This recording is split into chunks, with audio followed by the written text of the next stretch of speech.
हम सभी को कुछ ना कुछ एंड टाइम पे चाहिए होता है। लाइक फॉर एग्जांपल जैसे कोई भी स्टूडेंट है, जैसे मैं खुद भी ये हूँ, स्टूडेंट हूँ, और बहुत से ऐसे स्टूडेंट्स हैं जिन्हें लास्ट पॉइंट पे, क्योंकि सब एंड टाइम पे पढ़ते हैं मोस्टली, तो उनको चाहिए होती है एंड टाइम पे कुछ ना कुछ ऐसा मिल जाए पॉइंट की वो ऐसे क्या सीक्रेट्स है, क्या ऐसे पॉइंट्स है कि जिससे मैं उसको पढ़कर एटलीस्ट मैं पास हो जाऊँ और एटलीस्ट मैं फर्स्ट डिवीज़न जो है 60% या मोर देन 50% में अचीव कर लूँ। सो आज मैं आपके लिए वही लेके आई हूँ। एंड ये जो भी मेरे पॉइंट्स हैं, ये जो भी मैंने चीज़ें बताई है, ये मैंने खुद ने अपने पर्सनली अप्लाई करी है और इससे मुझे रिजल्ट मिला है, तो ही मैंने आपको ये सब डिस्कस करी है। ठीक है, सो यहाँ पे फर्स्ट पॉइंट है कि जैसे यहाँ पे मैं स्पेसिफिकली कि आप कोई भी एग्जाम के लिए कर सकते हैं, चाहे BA है, BSc है, पर ये मेनली मैं BA स्टूडेंट्स जो होते हैं आर्ट्स के, यहाँ पे उनके लिए है। फर्स्ट इज़ लाइक अपन सबको पता है कि फर्स्ट अपना क्या होता है, अपन का 3 घंटे का पेपर होता है। ठीक है, 3 घंटे के पेपर के अंदर हमें जो राइटिंग करनी होती है, ठीक है, 3 घंटे के, अगर हमारी राइटिंग स्पीड अच्छी है कि हम 3 घंटे में जो हमारे जो 35 पन्ने जो लिखने होते हैं वो लिख देते हैं तो वेल एंड गुड। और अगर नहीं लिख पाते हैं तो आपका पहला पॉइंट यही जाता है कि आपको अपनी प्रैक्टिस करनी है राइटिंग की। ठीक है, फर्स्ट आपको राइटिंग की प्रैक्टिस करनी है। अपने घर के अंदर कोई से भी आप टेबल ले सकते हैं और आप एक मानिए ऐसे नोटबुक ले लीजिए, उस नोटबुक में आप अपने ऐसे 31 से लेकर 35 लिख लीजिए और वहाँ से क्लॉक लगा लीजिए। आपको 3 घंटे लिखना और लगातार लिखना है। ठीक है, सेकंड, आपको यहाँ पे काटाफूसी नहीं करनी है। जैसे कुछ लोग होते हैं, खासकर लड़कियाँ, जिसमें क्या होती है कि हाँ भी कुछ वर्ड्स समझ नहीं आ रहे या गलत लिख दिया, कुछ भी स्पेलिंग रॉन्ग हो गया, काट दो उसको। एक भी काटाफूसी नहीं करनी है। अपन को ये सोचना है कि जो भी हमारा एग्जामिनर है, जो हमारा पेपर चेक कर रहा है, वो उसकी बेसिकली थिंकिंग क्या है, वो क्या सोच रहा है इस पेपर को लिखकर, वो सोचना है हमको। अगर हम उसकी थिंकिंग के हिसाब से खुद पेपर लिखेंगे ना, तो हमें ज़्यादा से ज़्यादा अच्छा मार्क्स स्कोर करने की क्या रहेगी, हमारे पास चांसेस रहेंगे। तो हमें बिल्कुल भी काटाफूसी नहीं करनी है। दूसरी बात, कोई पेपर में मानो कि आपको समझ नहीं आ रहा है, तो ऐसा नहीं कि आपने उस पेपर को ब्लैंक छोड़ दिया, नहीं, बिल्कुल भी आपको पेपर को किसी भी पैटर्न में ब्लैंक नहीं छोड़ना है।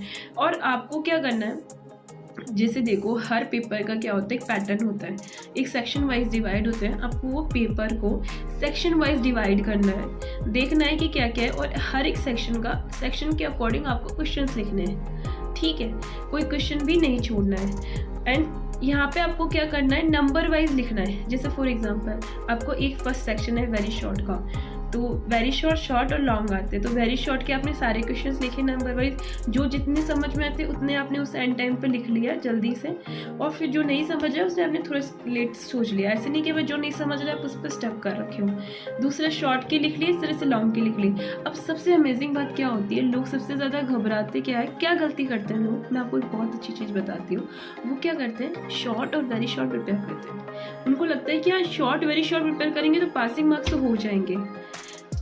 एक तरह से सही भी है, पर यहाँ पे वो बहुत बड़ी गलती करते हैं, क्योंकि जितनी मेहनत वो शॉर्ट वेरी शॉर्ट करते हैं, उससे दूसरा तरीका ये है कि अगर वो लॉन्ग को अटेम्प्ट करें ना, तो उनके पास ज़्यादा पॉसिबिलिटी है क्वेश्चंस को चेक करने की, मतलब आंसर गेन करके मार्क्स लाने की। ठीक है, तो करना क्या है इसमें, बेसिक कोई भी पेपर ले लीजिए, जैसे पब्लिक है, सोशियोलॉजी, साइकोलॉजी, हर में आपके क्या होते हैं, या कोई भी अलग पेपर, हर में आपके लॉन्ग होते हैं। ठीक है, तो वो लॉन्ग बेसिकली या तो 10 मार्क्स या 15 मार्क्स के होल्ड करते हैं। जैसे साइको में 15 मार्क्स के हैं, और पब्लिक या सोशल में वो 10-10 मार्क्स के होल्ड करते हैं हर क्वेश्चन।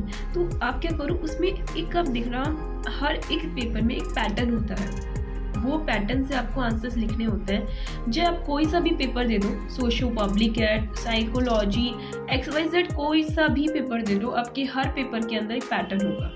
वो पैटर्न आपके लिए एक अच्छी चीज़ ये है कि वो पैटर्न आपको मेहनत करने की ज़रूरत नहीं, क्या है वो पैटर्न मैंने ऑलरेडी आइडेंटिफाई कर लिया है और मैंने उसको अपने पेपर में लिखा भी है। जैसे मैं BA 3rd ईयर में हूँ राइट नाउ, तो मैंने 2 साल तक इसको प्रैक्टिस करा है और 3rd ईयर के अंदर भी मैं सेम ही पैटर्न यूज़ करने वाली हूँ, जिससे मुझे काफ़ी बेनिफिट हुआ है।